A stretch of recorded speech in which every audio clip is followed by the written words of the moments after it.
የመድፈኞቹ አሰልጣኝ ሚኬል አርቴታ ከነገው እጅግ ተጠባቂ የብሬንትፎርድ ጨዋታ በፊት ጋዜጣዊ መግለጫቸውን ሰጥተዋል። በጋዜጣዊ መግለጫቸውም እንግዲህ በርካታ ጉዳዮችን አንስተዋል። በተለይም ደግሞ የአርሰናል ደጋፊዎች ሊሰሟቸው የሚፈልጉትን የቡካዮ ሳካ፣ የማርቲን ኦዴጋርድ እና የትሮሳርድ ጉዳትን የተመለከቱ ወሳኝ መረጃዎችን አጋርተዋል። ነገ ይሰለፋሉ አይሰለፉም የሚለውንም እንግዲህ ፍንጮችን ሰጥተዋል። ከዛ በተጨማሪም ከቶትናም አሰልጣኝነታቸው ስለተሰናበቱት ቶማስ ፍራንክም አሰልጣኝ ሚኬል አርቴታ አስተያየታቸውን ሰጥተዋል ማለት ነው። እንደዚሁ መድፈኞቹ በነገው ጨዋታ ምን አይነት አሰላለፍ ይዘው ይገባሉ? በተለይ አርቴታ ዛሬ ስለተጎዱ ተጫዋቾች የሰጡትን ጋዜጣዊ መግለጫ በመከተል እንግዲህ ለአርሰናል ቅርብ የሚባሉ የመረጃ ምንጮች መድፈኞቹ በነገው ጨዋታ ይዘው ሊገቡት የሚችለውን አሰላለፍ እንግዲህ እንደ ሁልጊዜው አስቀምጠዋል። ብዙ ጊዜ እንደምታውቁት የነሱ መረጃ ይሳካና አሰልጣኝ ሚኬል አርቴታ ራሱን አሰላለፍ ይዘው እንደሚገቡ ይታወቃል። እንደተለመደው በአማረ መልኩ እያንዳንዱን መረጃ ወደ እናንተ አደርሳለሁ። ሰብስክራይብ ያላደረጋችሁ 30,000 ሰብስክራይበር እንግዲህ እየተጠጋን ነው። ለዚህ እያመሰግንኩ አሁንም ቤተሰብ ያልሆናችሁ ቤተሰብ እንድትሆኑ በአክብሮት እየጋበዝኩኝ በቀጥታ ወደ መረጃዎቹ ወስዳችኋለሁ ማለት ነው። እንግዲህ የእንግሊዝ ፕሪሚየር ሊግ ትላንትና ጀምሮ የ26ኛ ሳምንት ጨዋታዎች ከትላንት ምሽት ጀምሮ እየተደረጉ ይገኛሉ። ትላንት በጣም ሁለት ወሳኝ ቡድኖች ነጥብ ጥለዋል ባልተጠበቀ መልኩ። ለዚህም ጨዋታዎች ምን ያህል ከባድ እንደሆኑ በተለይ ቅዳሜ ተጫወታችሁ እሑድ ተጫወታችሁ በመሃል ስትጫወቱ ከ2-3 ቀን በኋላ እንዴት ከባድ እንደሆነ ያሳዩ ናቸው። በተለይ ቼልሲ ከ2-0 መሪነት 2 አቻ ከሊድስ ዩናይትድ ጋር ወጥተዋል። እንደዚሁም ደግሞ ማንቸስተር ዩናይትድ እንግዲህ 5ኛ ተከታታይ ድሉን ከረጅም ጊዜ በኋላ ያሳካል ተብሎ ሲጠበቅ ማሳካት ሳይችል የማንቸስተር ዩናይትዱ ደጋፊም ጸጉሩን መቆረጥ ሳይችል እንግዲህ ትላንትና ዩናይትድ ከመሸነፍ ለጥቂት ነው የተረፈው። በዌስትሃም ዩናይትድ ሜዳ እንግዲህ በለንደን ስቴዲየም ዩናይትድ ለ5 ዓመታት አላሸነፈም። ትላንትናም 1-0 ሲመራ ቆይቶ ለጥቂት እንግዲህ በመጨረሻ ሰዓት ተርፈው አንዳቻ ለመውጣት ችሏል። የዩናይትዱ ደጋፊም እንግዲህ ትላንትና ዩናይትድ 5 ጨዋታ አሸንፎ ጸጉሩን ይቆረጣል ተብሎ ሲጠበቅ ነበር። ነገር ግን ሊሳካለት አልቻለም። ማንቸስተር ዩናይትድም በቴናክ ስር ከዛም በኋላ በአሞሪም ስር እንደዚሁም በካሪክ ስር 5 ተከታታይ ድል ማስመዝገብ ሳይችል 700 ቀናት በላይ ወደ 2 ዓመታት ተቆጥረዋል ማለት ነው። እንግዲህ ወደ መድፈኞቹ መረጃ ስንመጣ ደግሞ አሰልጣኝ ሚኬል አርቴታ ዛሬ ጋዜጣዊ መግለጫቸው ላይ ስለ ቶማስ ፍራንክም ተናግረዋል። በነገራችን ላይ የቶትናሙ አሰልጣኝ ቶማስ ፍራንክ ከአሰልጣኝነታቸው ተሰናብተዋል። በሚገርም ሁኔታ ካለፉት 17 ጨዋታ 2 ጨዋታዎችን ብቻ ነው ማሸነፍ የቻሉት ቶማስ ፍራንክ። ቶትናም እንደምታውቁት ወራጅ ቀጠና ሊገባ 16ኛ ደረጃ ላይ ነው የሚገኘው። ትላንትና ምሽት ደግሞ በኒውካስትል 2-1 ተሸንፎ ነበረ። ታዲያ ቀጣይ ሳምንት በነገራችን ላይ እሁድ ዕለት ከኤፍኤ ካፕ ጨዋታ ቀጥሎ ማለት ነው 15 ቀን ብንለው ይሻላል አርሰናል ከቶትናም ጋር በቶትናም ስቴዲየም ጨዋታ አላቸው። በዛ ጨዋታ ታዲያ ቶማስ ፍራንክ አይኖሩም ማለት ነው። ስለዚህ ቶትናም እስከዛ አሰልጣኝ ከሾመ ይሾማል፣ ካልሆነ ግን መድፈኞቹን በጊዜያዊ አሰልጣኝ ነው የሚገጥሙት በቶትናም ስቴዲየም። ቶማስ ፍራንክ እንግዲህ አርሰናልን ቀጣይ ሳምንት መግጠም እፈልጋለሁ ሲሉ ተናግረው ነበረ። ነገር ግን የቶትናም አመራሮች ሊታገሷቸው አልቻሉም፣ ተባረዋል። አንድ አስገራሚ ቁጥራዊ መረጃ ልንገራችሁ በአርሰናልና በቶትናም መካከል የተገናኘ ማለት ነው። አርሰናል እንግዲህ ከበፊቱ ስቴዲየም ሃይቡሪ ስቴዲየም ወደ ኤምሬት ስቴዲየም ከመጣ እንደምታውቁት 20 ዓመታት ተቆጥረዋል። ኤምሬት ስቴዲየምን አሰልጣኝ አርሰን ዌንገር ከገነቡ በኋላ አርሰናሎች ከሃይቡሪ መጥተው 20 ዓመታት ውስጥ በኤምሬት ስቴዲየም አርሰናል የተሸነፈው 49 ጊዜ ብቻ ነው በ20 ዓመታት ውስጥ ማለት ነው። ነገር ግን ያው የሰሜን ለንደኑ የአርሰናል ደርቢ ለስም ይባል እንጂ አርሰናል እጅግ የበላይ ቡድን ነው በቶትናም ላይ። ቶትናም ደግሞ ወደ አዲሱ ስቴዲየም ቶትናም ሆትስፐር ስቴዲየም ከገባ 6 ዓመታት ብቻ ነው የተቆጠሩት። ታዲያ በዚህ 6 ዓመታት ውስጥ ቶትናም በሜዳው 45 ጊዜ ተሸንፏል። አርሰናል 49 ጊዜ በ20 ዓመታት፣ ቶትናም በ6 ዓመታት 45 ጊዜ። ይህም እንግዲህ በሁለቱ ቡድኖች መካከል ያለውን የበላይነትና የበታችኝነት በሚገባ የሚያሳይ ነው። አሰልጣኝ ሚኬል አርቴታም በጋዜጣዊ መግለጫቸው ቶማስ ፍራንክ የአርሰናል ደጋፊ ናቸው ይባላል። በብሬንፎርድ ቤትም እያሉ በቶትናም ቤትም እያሉ ለእርሶ የተለየ ድጋፍ አላቸው ተብሎ ሲጠየቁ አርቴታ ቶማስ ፍራንክ በጣም ምርጥ አሰልጣኝ ነው፣ በፕሪሚየር ሊግ ውስጥ ከሚገኙ በጣም ጎበዝ አሰልጣኞች አንዱ እንደሆነ አስባለሁ፣ የእሱን ስራ ሁል ጊዜ አደንቃለሁ ሲሉ ስለ ቶማስ ፍራንክ አድናቆታቸውን ገልጸው ስለመባረሩ ምንም ነገር ማንሳት አልፈለጉም። በቀጣይ መልካም ነገር እንዲገጥመው እመኛለሁ ሲሉ ተናግረዋል ማለት ነው አሰልጣኝ ሚኬል አርቴታ። በመቀጠል ስለ ቡካዮ ሳካ ነው ያነሱት። ያው ቡካዮ ሳካ እንደምታውቁት በጉዳት ምክንያት እስከ ቶትናሙ ጨዋታ እንደማይኖር ነው መረጃዎች የሚያሳዩት። ታዲያ አሰልጣኝ ሚኬል አርቴታ ቡካዮ ሳካ በጣም በጥሩ መልኩ ከተጠበቀው ቀን በላይ እያገገመና እየተሻሻለ ይገኛል። ለብቻው ሙሉ በሙሉ ልምምድ ሰርቷል። ዛሬ ደግሞ ሳር ላይ የመጨረሻ ልምምዱን ያደርጋል። ወደ ብሬንትፎርድ ከመጓዛችን በፊት ዛሬ ማታ የመጨረሻ የልምምድ ቀን አለን።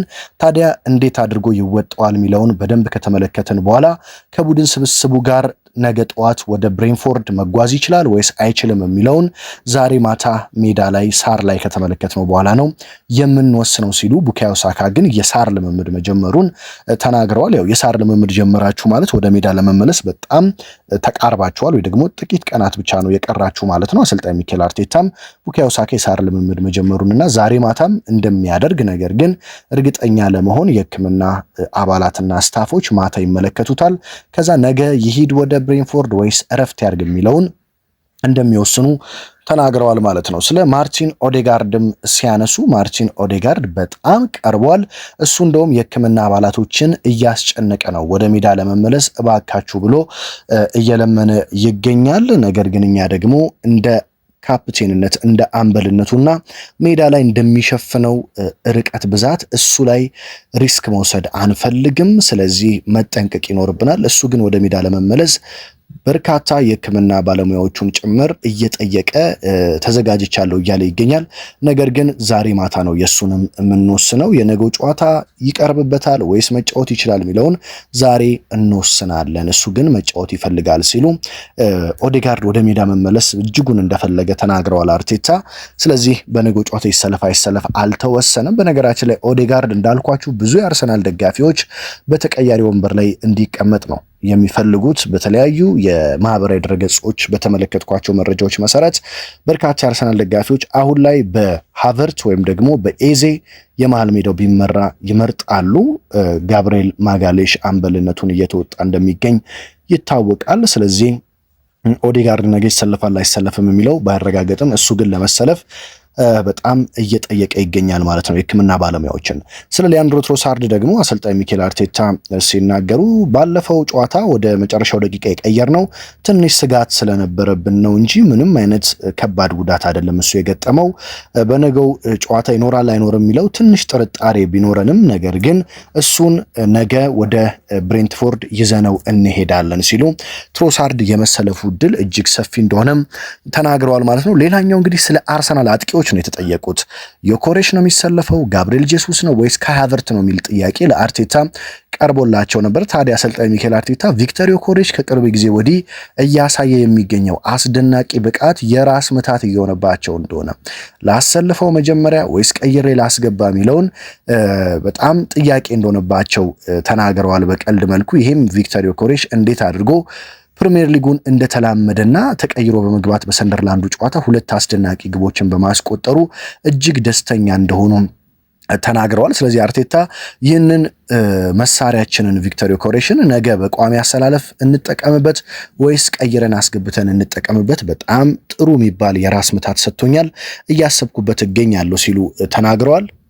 በተለይ እንግዲህ ቪክተር ዮኮሬሽ ተቀይሮ ሲገባ ጥሩ እንቅስቃሴ እያደረገ ነው። እንደምታስታውሱት በሻምፒዮንስ ሊግም ተቀይሮ ገብቶ አስደናቂ ግቦችን ማስቆጠር ችሏል። በኢንተር ሚላኑ ጨዋታ በሻምፒዮንስ ሊግ፣ በሰንደርላንድም ጨዋታ ተቀይሮ ገብቶ 2 ግቦችን አስቆጥሯል። ስለዚህ ምናልባትም አርቴታ ይህ ተጫዋች ተቀይሮ ሲገባ ይሻላል በሚል ተቀያሪ ወንበር ላይ ሊያስቀምጡት እንደሚችሉ ነው የሚጠበቀው። በአንጻሩ ግን ጋብሪኤል ጄሱስም ተቀይሮ ሲገባ ነው ጥሩ፣ ቋሚ ሆኖ ሲጀምር ጥሩ ጊዜ አያሳልፍም ጋብሪኤል ጄሱስ።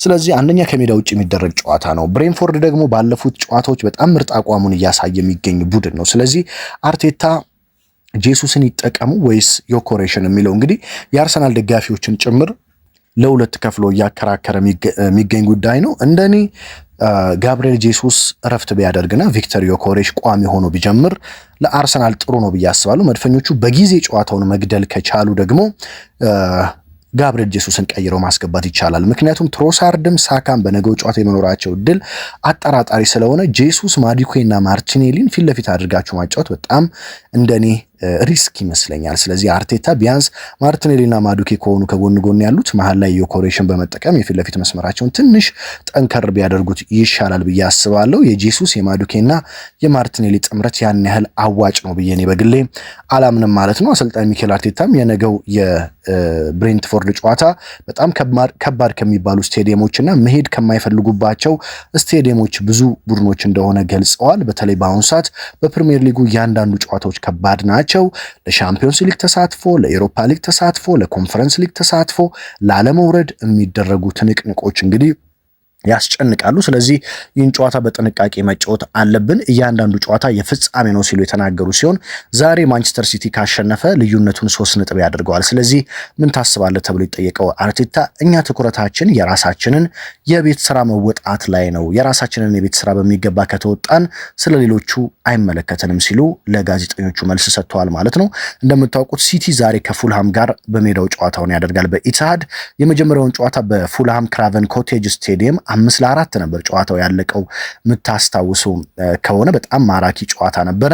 በተለይ የአርሰናል በርካታ ተጫዋቾች በፉልሃም ውስጥ ይገኛሉ። እንደነ ስሚዝሮ፣ እንደነ አዮቢ፣ እንደ ሌኖ ያሉ ግብ ጠባቂውን በፊት አርሰናል ማሊያ ያሳለፉ ተጫዋቾች አሁን ለፉልሃም እየተጫወቱ ይገኛሉ። ስለዚህ ለመድፈኞቹ ውለታ ለመዋል በሜዳ ውስጥ ጥሩ እንቅስቃሴ ያደርጋሉ ተብሎ ይጠበቃል። ሲቲ ያው እንግዲህ የአንፊልዱ ድል ከፍተኛ በራስ መተማመን ይሰጠዋል። የዛሬውን ጨዋታ በሜዳው እንደማድረጉ ደግሞ የማሸነፍ ቅድመ ግምት ይሰጠዋል። ነገር ግን የዘንድሮ ሲቲ ጥሩ ነው ሲባል ደከም የሚለው ነገር ስላለ ምናልባትም ነጥብ ሊጥል የሚችልበት እድል ሊኖር ይችላል። ነገር ግን አሸንፎም የነጥብ ልዩነቱን ወደ 3 ቢያጠባው አርሰናል ነገ የራሱን የቤት ስራ በመወጣትና ድል በማድረግ የነጥብ ልዩነቱ ድጋሚ ወደ 6 በማስፋት ለሲቲ ምንም አይነት እድል መስጠት እንደማያስፈልግ መታወቅ ይኖርበታል ማለት ነው። ስለዚህ መድፈኞቹ አሁን ነገ ነው ትክክለኛ በተለይ ሲቲ ዛሬ የሚያሸንፍ ከሆነ ትክክለኛ በራስ መተማመናቸው የሚፈተንበት እንዳለፉት ዓመታት እንዳልሆኑ ባለፉት ዓመታት ሲቲ ሲመጣ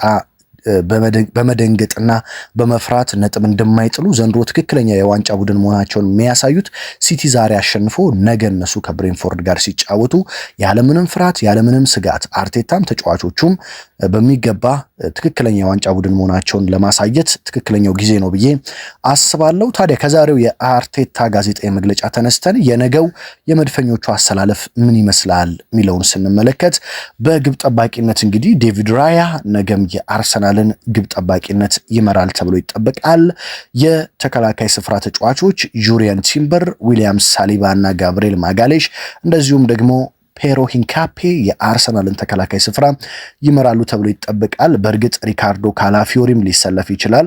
በተለይ አርሰናል ጨዋታውን ለማሸነፍ ግዴታ ስለሆነ የሚጫወተው ሪካርዶ ካላፊዮሪ እንደምታውቁት ወደ መሃል በመሄድ አማካኞችን ያበዛል፣ እንደዚሁም ወደፊትም በመሄድ ደግሞ አጥቂዎችን ቁጥር ያበዛል። ስለዚህ በዚህ ምክንያት ካላፊዮሪ ሊመርጡ ይችላሉ። በሰንደርላንዱ ጨዋታ ትንሽ ጥሩ እንቅስቃሴ ማድረግ አልቻለም ካላፊዮሪ በመከላከሉ። በዛ ምክንያት በሂንካፔ ይቀይሩታል ተብሎ ቢጠበቅም ሪካርዶ ካላፊዮሪም ቋሚ ሆኖ ሊጀምርበት የሚችል እድል እንዳለ ይጠበቃል ማለት ነው። ወደ አርሰናል የመሃል ሜዳ ክፍል ስናመራ ዴክላን ራይስ እና ዙሜንዲ የማይቀሩ ተጫዋቾች ናቸው። ካይ ሃቨርትም የነገውን ጨዋታ ቋሚ ሆኖ ይጀምራል ተብሎ ይጠበቃል። ከራይስ እና ከዙቤሜንዲ ጋር በመጣመር ኤብሪቼ ኢዜ በተቀያሪ ወንበር ላይ ሆኖ ተቀይሮ ይገባል ተብሎ ነው የሚጠበቀው። ምናልባትም አርቴታ ግን አንዳች ነገር ካሰቡ ሃቨርትን አስቀምጠው ኤዜን ቋሚ ሊያደርጉት እንደሚችሉ ይጠበቃል። ነገር ግን እንደ በርካቶች የአርሰናል የቅርብ የመረጃ ምንጮች መረጃ ከሆነ ካይ ሃቨርት በነገው ጨዋታ ቋሚ ሆኖ የመጀመር እድሉ እጅግ ሰፊ እንደሆነ ነው ማለት ነው። ከፊት ለፊት እንግዲህ ቪክተር ዮኬሬሽ፣ ኖኒ ማዱኬ እና ጋብሪኤል ማርቲኔሊ ቋሚ ሆነው ይጀምራሉ ተብሎ ይጠበቃል። በተለይ ደግሞ ቡካዮ ሳካ በጉዳት የነገው ጨዋታ የሚያመልጠው ይሆናል ተብሎ ነው የሚጠበቀው። ምናልባትም በተቀያሪ ወንበር ላይ ሊኖር ይችላል። ሊያንድሮ ትሮሳርድም ከተቀያሪ ወንበር ሊነሳ ይችላል። ስለዚህ ማርቲኔሊ ቋሚ ሆኖ የመጀመር እድሉ ሰፊ ነው። ስለዚህ ማርቲኔሊ፣ ዮኬሬሽ እና ማዱኬ የአርሰናልን የፊት ለፊት መስመር ይመራሉ ተብሎ ነው የሚጠበቀው። የእንግሊዝ ፕሪሚየር ሊግ ዛሬ ምሽትም በተጠባቂ ጨዋታዎች የሚቀጥል ሲሆን ዛሬና ነገ ዛሬ ምሽት እንግዲህ በፕሪሚየር ሊጉ ተጠባቂ ጨዋታዎች ይደረጋሉ።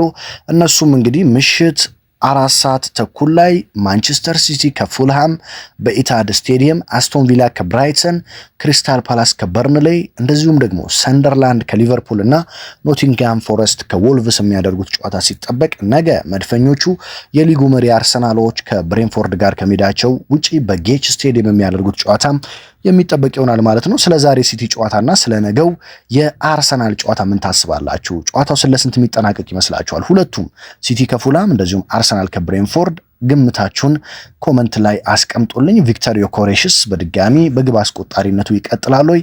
ማን ቋሚ ሆኖ ቢጀምር ጥሩ ነው? ጄሱስ ወይስ ቪክተር ዮኬሬሽ?